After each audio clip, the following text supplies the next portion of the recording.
Hi guys! Samahan niyo po ako maglibot ng aming bahay. Let's go! So, ayan guys, samahan niyo po ako dito sa aming bahay. Ito po ang aming bakuran. So, maluwag po ito. Meron po kaming ataba. Ayan po yung mga favorite halaman ng aking lola. So, ayan. So, nagusunod po kami dito sa pinag-alisan ng aking lolo. Ayan po. So, andito po may atabay po kami. And so, malalim po yan. My God! Ayan. Nagpapausap po kami dito kasi marami po dito fruits. Ang hirap talaga Katulad magtagalog, na atis guys. at rambutan. So, marami po dito kaming tinanim. At hindi lang po ako nagtanim, mga aking lola. So, ayan po, ang dami po, tsaka saging. Ayun po yung saging, tsaka ang dami pong sili dito na pinagsabrag lang ng lola ko. Yung pinagsabrag ay ano ba yun? Ayun na po, bahala. Diyos ko, di po ako marunong noon. So, ayan. Nagpapausap po ang aking kapatid. So, kapatid ko lang po yan sa mama. So, ayan. Palagi po sila dito naglilinis ng aking lola. Kaya namimiss niya na. So, ayan po, may luba po tayo. Yung luba po, yung mama. Marami po niyan dito nagmamama. So, ayan, yung mga sili dyan. Dyan lang po yung tinanim ng aking lola. Tsaka dito, pinalaki na niya yung mga saging. Diyos ko, ang hirap naman tanggalin yan. Kasi gusto na patanggalin ng aking mga titas. So, ayan, ang aming bahay. So, ito po yung aming atabay. So, 13 na rin po. And ito pa ang aking anak. Diyos ko. Kung saan ako, dun din siya. Kulit. At saka dito po pa yung likod. So, malawak po ito. Grabe. Maliligaw ka dito. Ayan po, ang dami pong mama dyan. Kasi dito, binibenta po namin yung mama.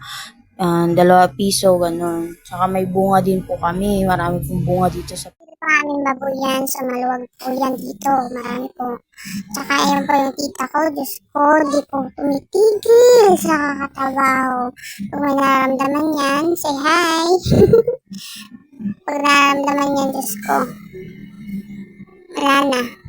Charot. Tapos andito po yung bahay niya. Gigisingin ko po ang kanyang anak na nakatulog lang. Masarap pagkukurutin. Ayan po yan yung bahay. Say hi! Ayan po fish pan niya. Oh, liit. So, andito po yung paglabas o bumagsak na dito yung aming bubong. Kagabi lang po yan. Kasi naman nakatukod lang po yan.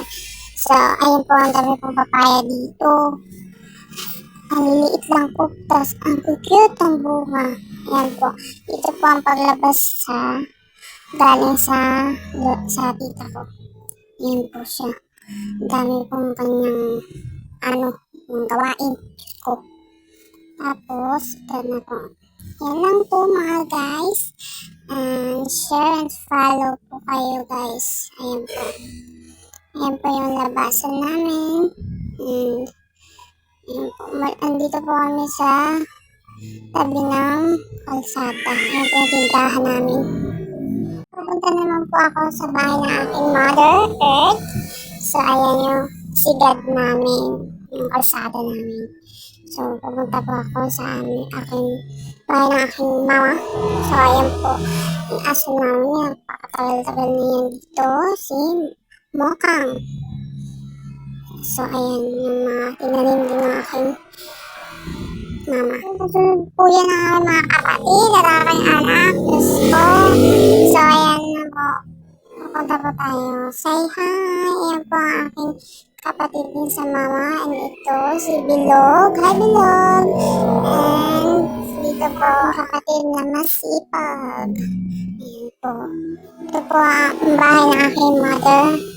Ayan po. Maliit lang po siya pero grabe lima sila dito.